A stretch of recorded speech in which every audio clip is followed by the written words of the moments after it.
Hi everybody, my name is Gutierrez and I would love to share with you one of the most deep and founding parts of evolutionary astrology, which is of course the 12 archetypes. I've been doing this work for over 25 years. It's been a lifelong passion, Western astrology. And it hasn't really been until I've been introduced to evolutionary astrology that I realize how deep and profound this work is, to not just be a spiritual counselor, but actually to aid in the evolution of our clients' souls. So without further ado, I'd like to start this workshop, but just going through the momentum of energy that makes up the zodiac.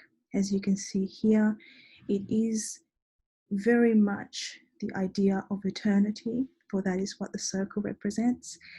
And we always start with the idea of the circle of life. So from the impulse of birth all the way through to the understanding of our nature, from being concerned with oneself to how then we become joined and concerned with others, ultimately to the path of what we actually have to give back to the world, down to our spiritual connection and dissolution with our death in Pisces.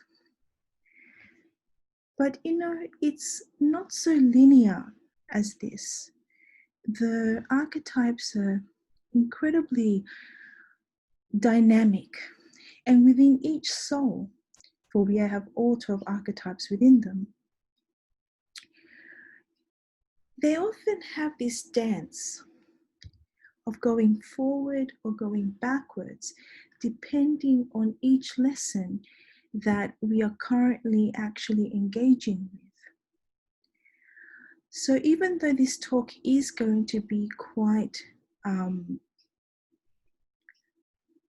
simple in the way that it represents the archetypes, I hope to actually give you a little bit more depth than just what they represent on a static level.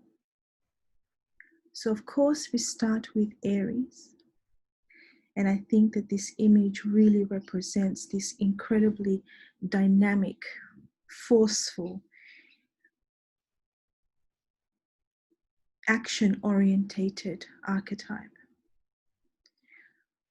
Because in a way, it really is about the start of it all. And we all have that instinctual action within us to actually start projects, to actually get a move on, to actually move forward, to actually start. Aries is all about action. Now, when we go into the idea that there could be a shadow side to this yang action-orientated energy, we can see that it is like following a light that's currently in front of you and you don't see much else. So of course this may mean that you may indulge in acts of selfishness, impatience. There'll be times of enragement and entitlement, which can manifest in quite aggressive sort of ways. And how do you resolve this? We all have Aries in our chart. You may have a really strong Mars placement in your natal chart. We always look to the opposite sign for clues. And in this case, it's Libra. If we look to the fact that Aries moves in a linear fashion, Libra teaches it that there are other people that surround that very loving bit of soil in which Aries has sprouted from. That there are things around it that are helping it just as much as it's helping itself self-actualize.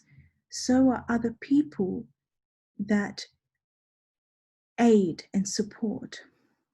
And so Aries has to learn how to actually work with other people in order for it to turn that arrogance and entitlement into something where it's more like supportive leadership, where it's independent, where it's a pioneer, where it can turn its arrogance into just straightforward assertiveness.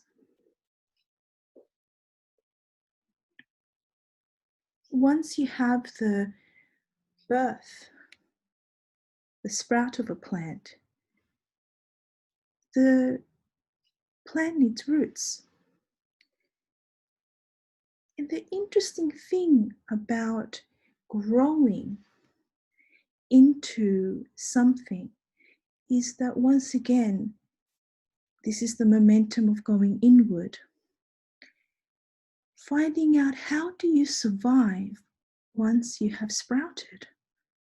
And Taurus is all about the sensory survival that we as human beings have on this planet.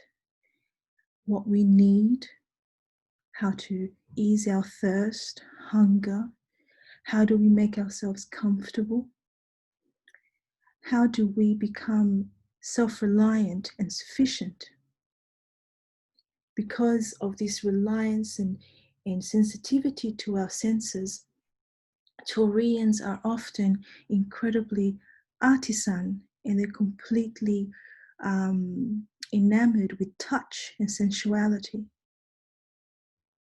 But of course, the shadow side of this could be that it's too good to stay in this one place where you have everything you need and there is no need to go outside of that. This can create a dogma. This can create narrow-mindedness, rigidity, and a stubbornness to get out of this beautiful terrarium that it has built for itself. We all have Taurus in our chart where we are very much linked to what we need. Needs, of course, are what eventually grows values and meaning into our lives. Therefore, it is incredibly important. But in order for growth to occur, Taurus needs to embrace its opposite, Scorpio, because it is through the empowering process that Scorpio provides, which is a psychological analysis of these needs, is like this. You have been in this rut for too long. These needs are not providing you any sort of growth. There is nothing but your happiness of being stuck at the bottom of a well. Scorpio tells Taurus that you're limiting yourself, that your resourcefulness can actually benefit a lot more people than just yourself. So the real thing, I believe, that Scorpio teaches us Taurus is how to be committed. So we have here the growth now of it going from the material realm into the conceptual realm, which is when the life begins to question its environment. In Gemini, we now begin to see how we begin to define the environment that we live in. It is an interesting progression of evolution, because once we start to go outside of what we know, we have to then give the definition to what we don't know. This is a constant and non-linear way that is trying to find some sort of organization. And the best way for us humans, of course, to do that is to say, what is that? What is this? Who is that? What does this mean in my life? Is perhaps a question that Gemini sometimes forgets to ask. It's too interested in its own curiosity and inquisitiveness. Of course, this is the part in which we worry a lot about the question without waiting for the answer, or maybe wanting the answer without actually articulating the question. It's probably the best way to say it. When Gemini just kind of allows it to be on a superficial level, and we express it in a superficial level, nothing seems to really quite sink in. And ignorance and the quick change of mind, which doesn't seem very truthful or authentic, comes into play. It's almost erratic. Some Gemini energy can be just biased based on the moment. And there isn't really much depth. So how does this energy evolve? Rather than staying in this place where it's just thinking about facts and just thinking about the sound of its own voice and its own opinionated ways. It's very much, we're still here in that terranium. We're naming all the plants. We understand that we have 3 types of soil working for us. We can name them. Okay? So what does it mean? And I think the meaning is what is missing from this outward defining energy that we all have, this questioning energy. Once we find the answer, what does it mean? And that's why Gemini needs to learn a lot from Sagittarius. Because all of this diverse opinion needs to all form an articulate and mindful and intelligent thought process. Always based on if A plus B equals C, then that means algebra, or it means the alphabet, or whatever it is. When we have these thoughts, now we have these thoughts, we have these definitions, we have these answers. The natural progression is our feelings. And feelings for all of us are always very much built and nurtured when we're children. So we're still very much in that nurturing state of evolution, where we really connect with the emotional security that we had as a child. And Cancer is the archetype in which we really connect with this. When we understand that our egocentric identity is very much tied to the emotional connectivity that we have to our world.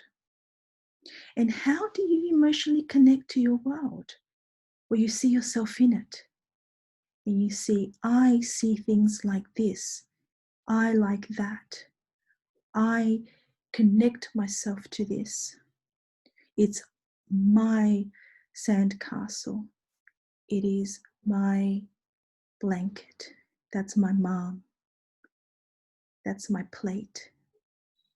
And you get this idea that all of the things, that resources that you actually gathered with Taurus, and all of the definitions that you gathered with Gemini, all from your birth, which was Aries.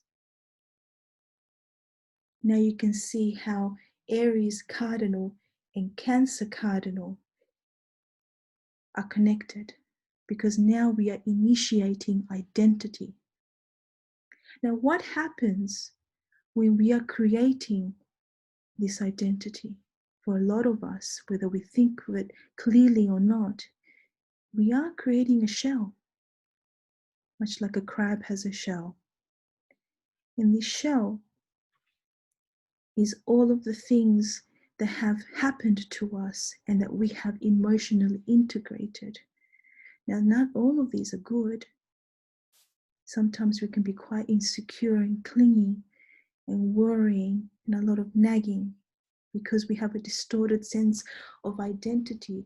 We could have had a lot of emotional problems as children, maybe teenagehood, young adult. And there is a lot of healing that may have to happen, or maybe not.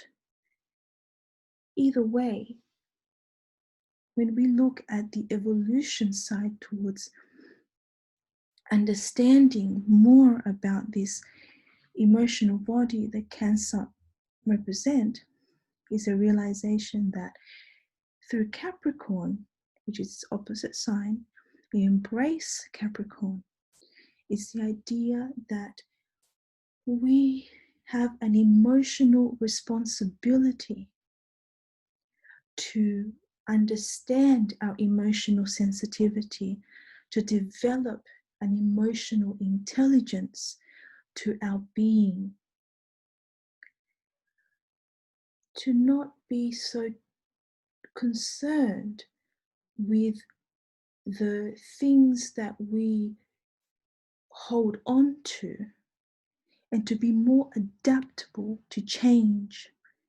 Because Capricorn energy is all about moving forward, moving on up.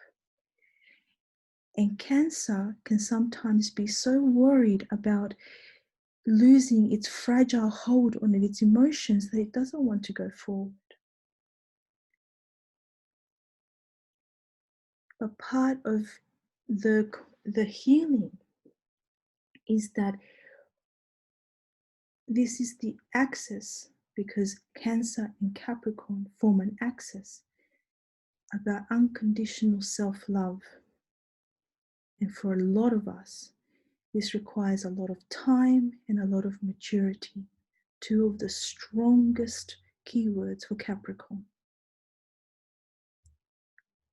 Now, we're still very much in this self phase of evolution, aren't we? Look at this beautiful bonfire. It's absolutely gorgeous. And a bonfire is only as beautiful as the people around it, isn't it? To witness its great beauty. And of course, that means we're in Leo. Because once you add up all the parts, here we are now completely and utterly loving everything that we have come to. And this is the part where we feel the esteem, the pride. We actually have our creativity because we know who we are. Or do we? Leo energy is very creative. The real thing is about creative self-actualization. This energy rules or is ruled by the sun, the heart chakra. Purpose. I have a special destiny. So of course, what happens when there is missing parts, or a broken heart, or a neglected inner child? The Leo, of course, will form a very much need for validation, which will come out a lot in attention seeking, in over drama, delusions of grandeur. You know, it can actually become very narcissist because it has not been shown that there is more than its egocentric reality. If you leave a Leo by itself without actually teaching it about society or about how things actually work in regards to community, it really believes that everything is just an extension of itself, including its children, including its work, everything. So this is why it's so important to really embrace Aquarius, because it's the idea that there is a world bigger than it, that there are much more interesting ideas and a lot more people that can help, and there's more like-mindedness, there is more causes that one can really give themselves to. And I think that when the Leo embraces this, it can really become a great director, a great mentor, a great role model, because it learns how to self-objectify itself. You know, I am a part of many, and therefore I've got to play a very big role. When we realize in evolution, when I say we, I guess maybe perhaps I'm thinking about the entire human consciousness, that we have all up to this point become very much centered around who we are, just us. And now we can see the glimmer that there is actually something more, that there are other people, that there's more society, that there is audiences, right, to Leo. Now we come to a crucial point, that this is the Virgo archetype, which is probably one of the most misunderstood signs of the zodiac. Yes, they're analytical, self-critical. Yes, the detail-focused, methodical, of course. Problem solver, can I help you? Of course. But the energy, which is inward, informs the idea back from Leo that this egocentric has to have a point of adjustment before it starts to step into a role which is bigger, or a connection actually rather than role. When it steps into a connection bigger than itself, it has to understand that. And that could be a process of deep humiliation for the soul, because it's this idea that it's not the end all and be all, that the ego was a mirage. And therefore it looks into itself and it feels inferior. So the heavily Virgo archetype individual, this energy, is constantly looking for a thing of needing to be purified. That's why it constantly wants to solve problems. That's why it's so self-critical. That's why it has to organize everything, because it's trying to make the exterior of its environment perfect to somehow adjust this inferiority that it feels inside, because it feels that there's something missing. But what is it missing? If it embraces its polar opposite, it's humility. You see, it is not better than, it is no worse than anybody here on earth. That imperfections are part of being human. And this is what Pisces teaches Virgo, that spirit loves you regardless.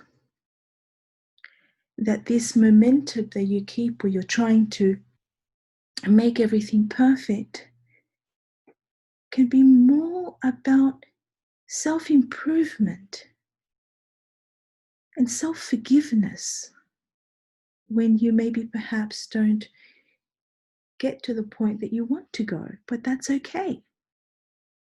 You have a unique skill that you must really harness and really give as a part of your service.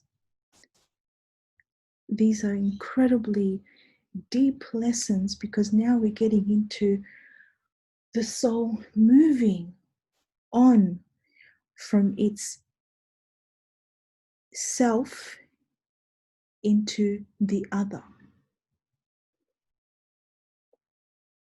Of course, we think of the other and we think of Libra, don't we? Libra traditionally has always been about, what does the other think of me? What does the other like about me? What do I like about other people? So Virgo really had to lay the way for this evolution to come into play. He had to teach it how to adjust, because now we're entering a really big step of evolution when it comes about how do I engage in a equal relationship. And it starts with yourself, because even though Libras are people orientated and they're good listeners, there's a reason why it's a cardinal sign with looking back now at initiation. And this initiation is about all the diverse types of relationships it needs to have, because there is an imbalance on how Libra sees itself. Because remember, the signs move forward, they move backwards. And Libra, this distortion of self is what it's trying to balance. Libra is not balanced. Libra has an inner extreme that is trying to outwardly balance. And it can only do this by looking at all of the ways that it has comes to a halt in relationships. Sometimes, it can be incredibly codependent, and it needs to go through a relationship for it to know that that's how its default method is. It needs to realize that its sense of self-worth is not to be put forward on the fact whether it's in a relationship or not. There is a lot of shadow to Libra that needs to come back into itself to rectify that this idea of self-worth has to be from the reflection of other people and the feedback of other people on how it's engaging in relationships. The whole aesthetic part of Libra, I'll leave you to read about that. But in the end, really is about being an equal partner. It's about asserting its need. It's about asking for what they need in relationships and being truthful, not flaky, active, not lazy. And this, of course, when now you have the person engaging in relationships with this past behind it, and it's learning about itself, Aries, self, it's polar opposite. And it understands equality. It now goes back inward. And it now talks about the bottom line. Now we're in Scorpio. Libra being air, it is still very much how does the lovely words, lovely house, lovely times that me and you have together. You give me my needs, you give me mine, and isn't this beautiful? Isn't this fantastic? Right? While we're going back to Scorpio and saying, within, what does this mean? So this is a psychologically orientated sign. The strategy and the craving of intimacy and depth is a natural part of our evolution. Because once we understand our own psychology, we understand our own limitations. And one of the limitations that can happen if we do not keep any of the previous 6, 7 signs that I've talked about in check, we can see great cuts, downfalls, pitfalls. And Scorpio is the part that actually begins to emotionally need to purge them. So a Scorpio sun is very much, the purpose is to find out what its limitations are. And sometimes they are going to have to come out. You know, they're obsessive, controlling, power-orientated, paranoid, jealous. All of these all coming from insecurities and the betrayals of either past lives or inner child. With psychology that it had from its egocentric point of view. Now it is the purging that needs to happen, the healing. It's empowering self-examination. It's incredibly magnetic. These people, you know, when they have a huge Scorpio signature, these people are intense, but for a reason. What they're really looking for is inner stability. And what they'll need it for is through embracing Taurus. That the needs that it has are very much, once they do examine them, they're very much needs that a lot of people do. And when it goes through these points where it has to go in and let them all come out and the destruction inevitably happens, it will become aware of that metamorphic survival. I survived my own spiritual breakdown, emotional breakdown, because I needed to bring myself up, reconstruct myself from my past. And it needs that comforting self-focus of Taurus to say, these are the things I need in order to survive. And this is what enriches it, a deeper sense of meaning.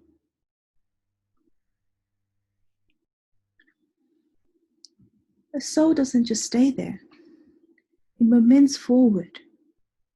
Because now we have gone through this deep metamorphic change. And we're now with our needs, and we have broken through many of our personal egocentric limitations. I chose this picture because Sagittarius, for the first time in our evolved consciousness, we start to look beyond ourselves. And we look to the stars. And we look to nature. And we look to what actually links all of us together. And so this archetype, as it goes through its evolution, it begins with realizing that there is a greater truth, a greater meaning.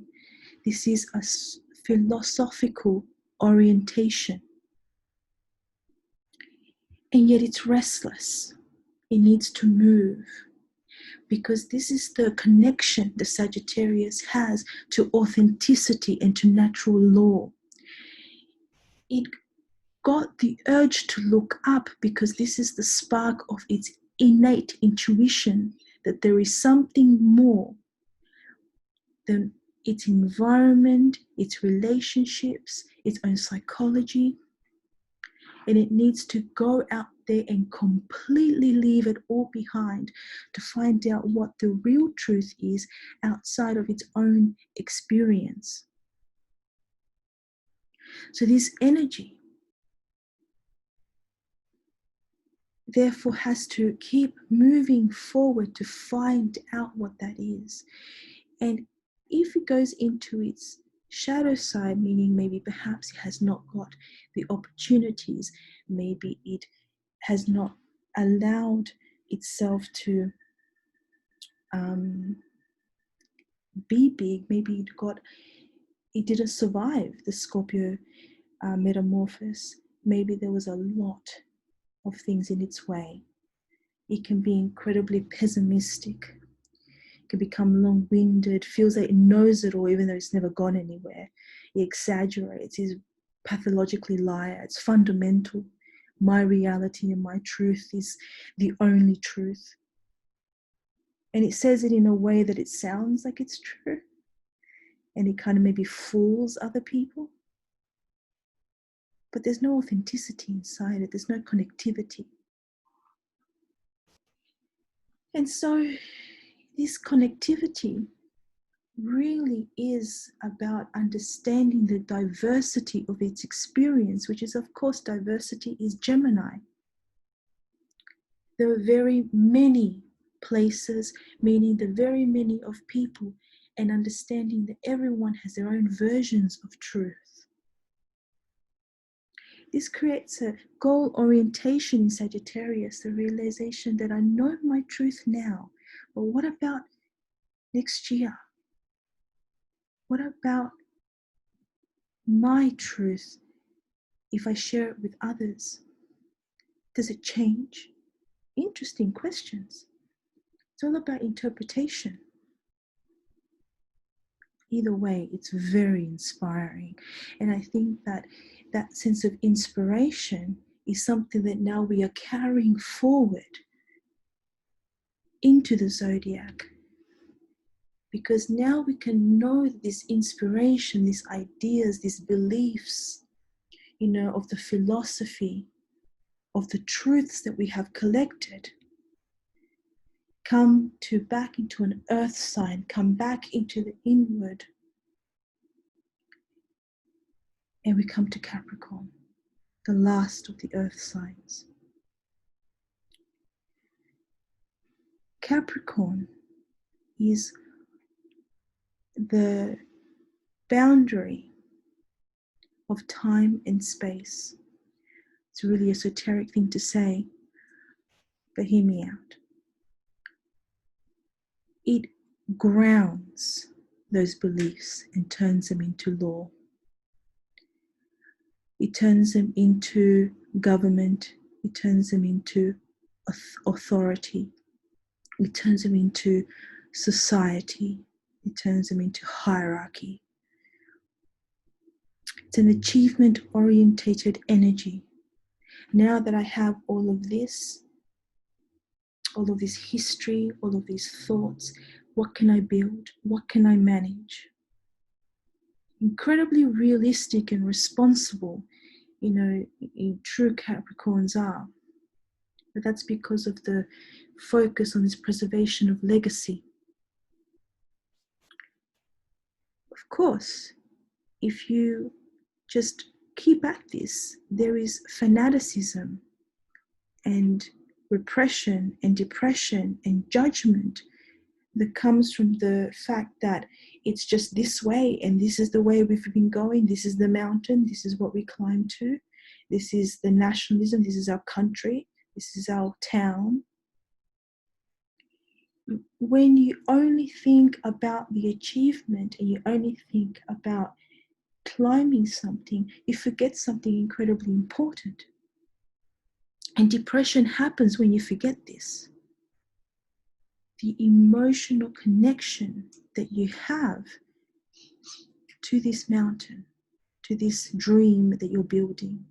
Why are you doing it? What part of it do you actually connect to it? If you don't connect to it, of course you're going to be depressed. There is no use creating something if there is no real connection to something outside of yourself that is of a real service. And the only way you're going to know if it's a real service if other people emotionally connect to it.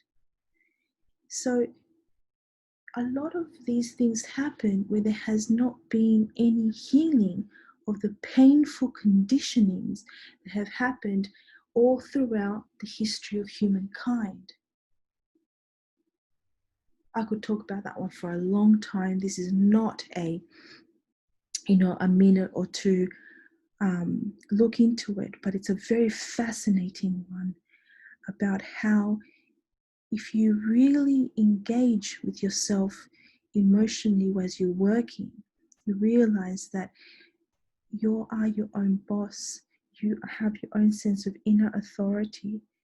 Then those who are under you that you're taking care of, who work for you, you care about them because you're all working and connecting to a bigger goal that's outside of your ambition, which is something that Capricorns can really get themselves really worked into.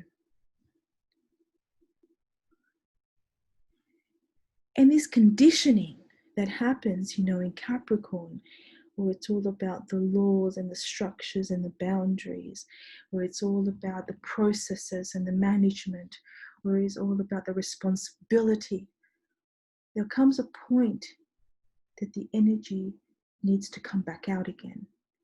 And this is in Aquarius. And Aquarius is all about liberation. And this liberation is not just from rebellion, but it's from a deep need to get out of what it has always known into something it has never known before. And this energy is the part that in evolutionary astrology and in all of our mind, body, new age teachings say that individuation is the new state for humans. Now, individuation doesn't mean that you're individualistic, meaning that you only care about yourself. No. Being an individual is a realization that is just everything that we've been talking about. Let's go back to its previous counterpart. Remember, energy goes backwards, energy goes forwards. Capricorn is about responsibility. Aquarius is about individual responsibility of being completely in tune with who you are outside of these conditionings. That there is a higher mind that needs to really go outward and find its own sense of self. And sometimes, in this need, this energy wave, it can become completely radical and completely detached from everything as it's trying to find out who it is underneath its conditioning. It can be completely alienated and it can become very righteous. Can't relate to many people. Its language becomes sporadic. It begins to think that it can peer pressure people. But all it needs is a home and somewhere to shine. And this is where we have the need to understand Leo and the courage to really shine and to give now a real treat to the audience of like-minded people that he has found. This is something that I have aligned in my heart and in my mind, and together we can be champions for change in this idea that we are all connected with. It takes great courage.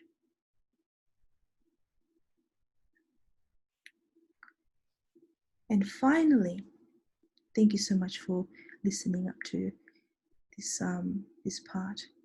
We come to the changes happened, the groups, the communities. The energy has now realized the change it can happen. It has realized its own light.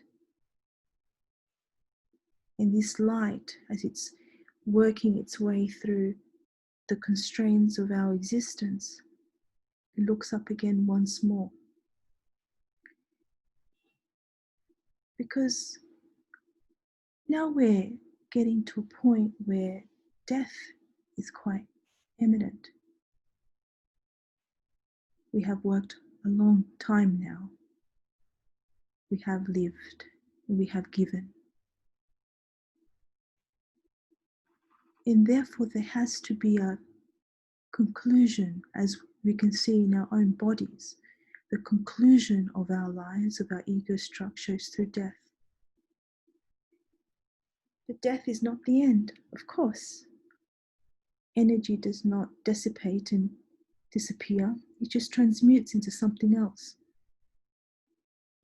This transmutation happens through, transmutation, happens through our connection to the divine. And this is through Pisces. It is universally orientated. It is our connection to source. Pisces energy, of course, can say that this is all about compassion, all about kindness and empathy. But if there is no focus, and the focus, of course, comes through its embracing of the Virgo archetype, its polar opposite, you can become ungrounded and enter a world of delusions, addictions, escapists. Hates this world. This world is not as pretty as the connection it has to the divine.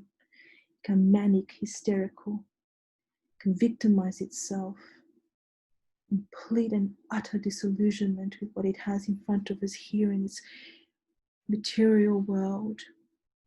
You have met those old people, very old, who absolutely have a very disillusioned viewpoint on life. And of course, you meet some that do not, who are incredibly loving of their time and regret very little. When the Pisces energy embraces Virgo, it realizes that yes, through this universal kind of embracing, there is discrimination that has to occur between, what can be given, like its kindness has to have a bit of a boundary around it, in order not just to through self-preservation, but just because in order to keep that momentum going. Remember, Virgo is mutable, Pisces is mutable. Flow, in order for this flow to occur, it's all about the channeling, isn't it? And Virgo tells to discriminate Pisces and says, these channels are good to flow down, these channels are not. That's a toxic friendship. That's an abusive boyfriend. Let's talk about the consistency of our actions through the analysis of our previous actions and previous ways of thinking. Because this whole purification energy that Virgo provides can transcend Pisces, because it doesn't have to be bogged down with all of these things that it's carrying because of its bleeding heart. And it is this action of channeling that it can turn its dreams into reality. The connection that it has to the divine can come through, channel through, like beautifully created artworks, music, psychic seeing. It is a construction of its spiritual identity that can happen when it embraces the Virgo archetype. So I do hope that you have enjoyed my presentation and have been able to follow this line of evolution all the way through to the end. I am available for chart readings as always. Please feel free to contact me.